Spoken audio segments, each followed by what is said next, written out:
Okay, so I'm in the middle of doing a 6-week experiment of consuming just Keto Chow to see what it does to my body, to my blood markers, all that sort of stuff. Specifically, what different types of oil and fat do to my triglycerides and all that. I figure I'm on day 5. I kind of wanted to do this early. I'm just going to go ahead and do a kind of a video log. I'm going to try to do it every day. We'll see how that works out.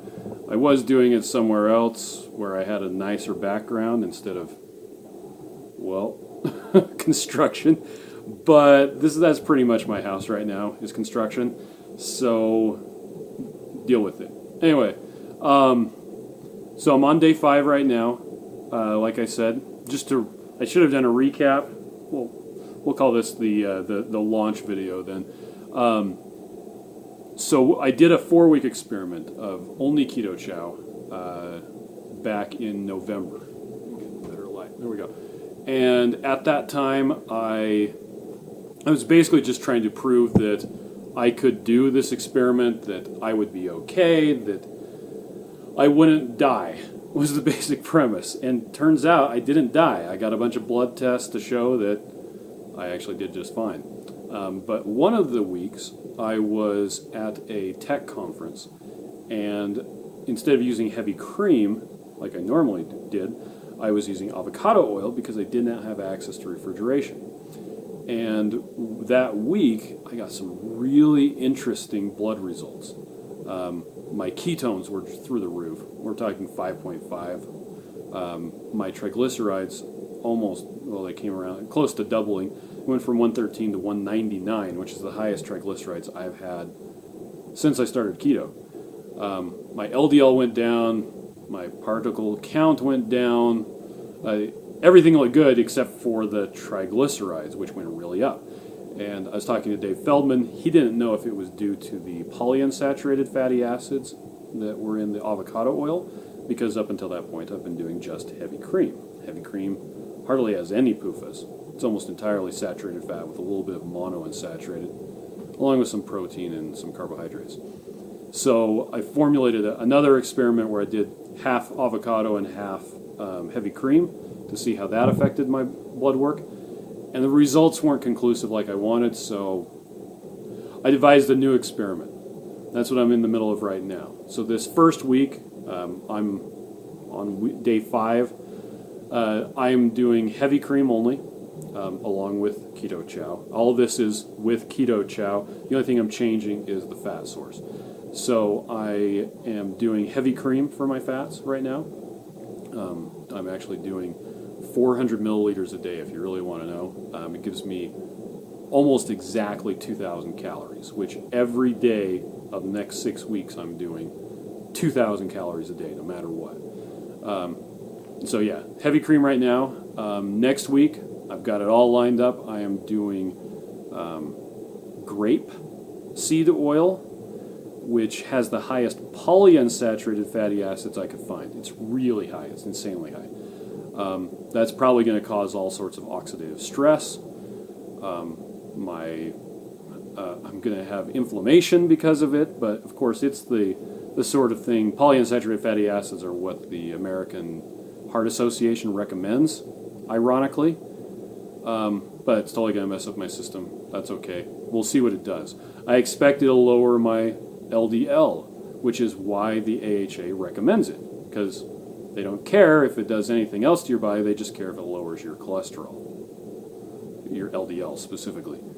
So I'm going to do a week of that, still 2,000 calories a day. Then I'm going to do a week of heavy cream again, which will be nice.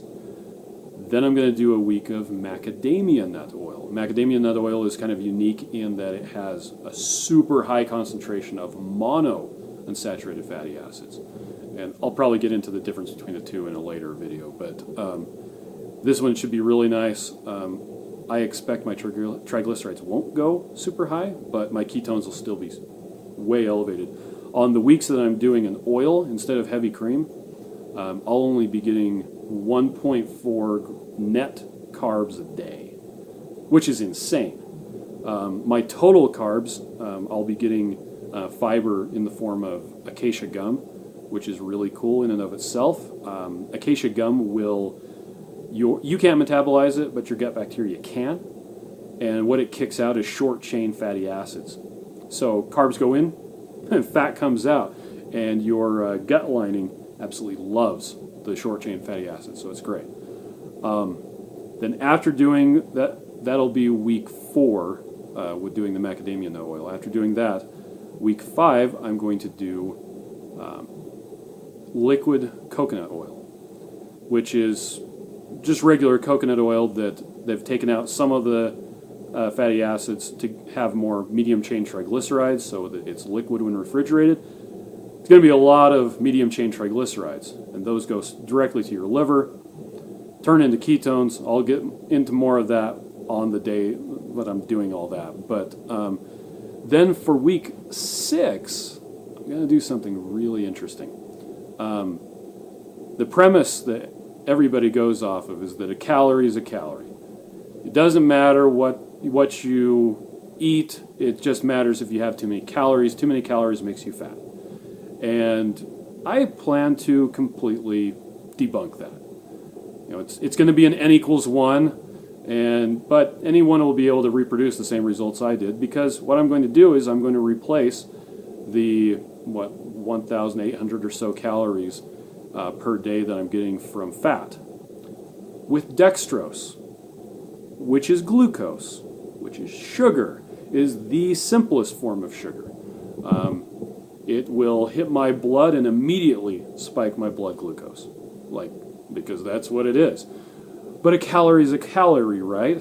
And people are going to say, well, this isn't representative of a typical diet. I don't care about that, because if I was to replace it with, say, flour has other nutrients in it. Well, Keto Chow already has all the other nutrients you need except for the calories, the fat, and all the vitamins, all the minerals. So if I added wheat or flour or corn masa or any other form of carbohydrates I could find other than just pure table sugar, it's going to come with additional nutrients which will change the result. I can't control for that.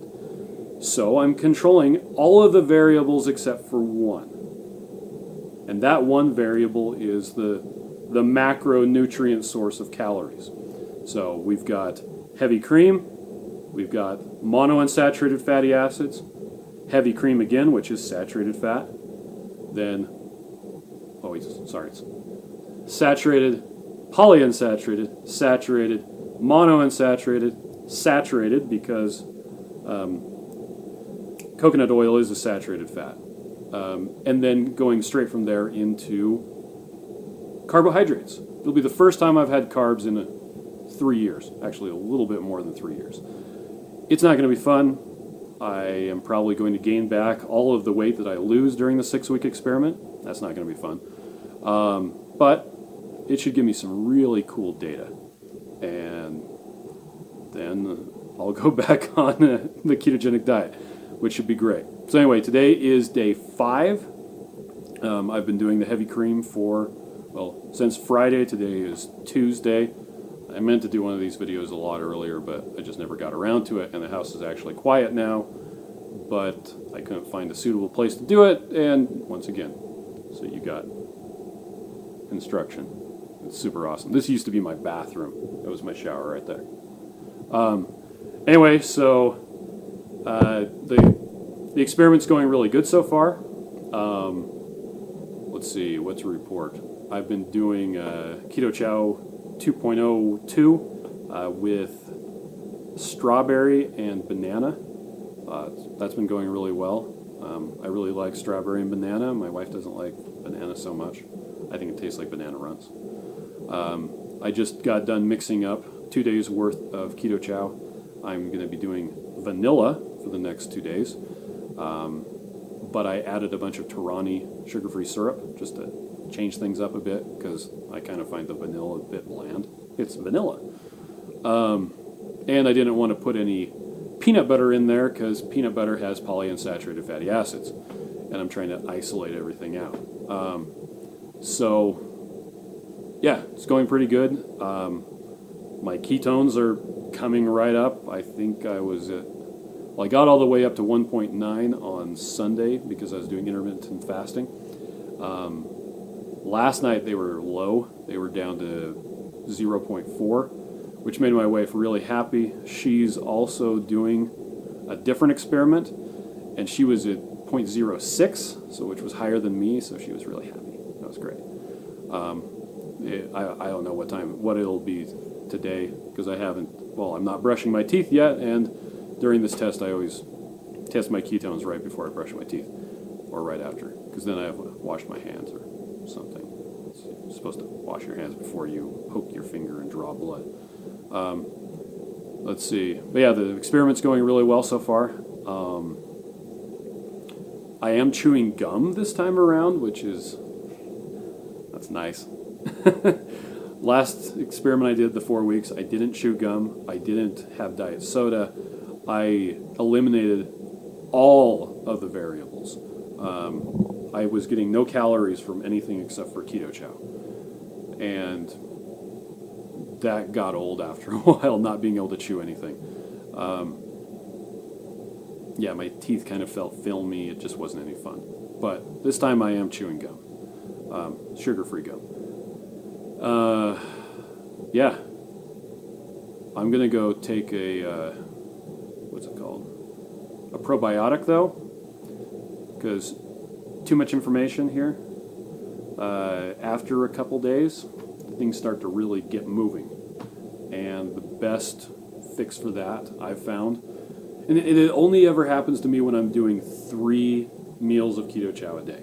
If I'm doing 2 meals of Keto Chow a day with regular keto food like a steak or ribs or a bunch of bacon, I don't ever have any problems at all. But in this case, yeah, doing 3 a day, I'm going to go take a probiotic. That'll usually fix everything right up. Anyway, yeah, I'll post another one of these tomorrow.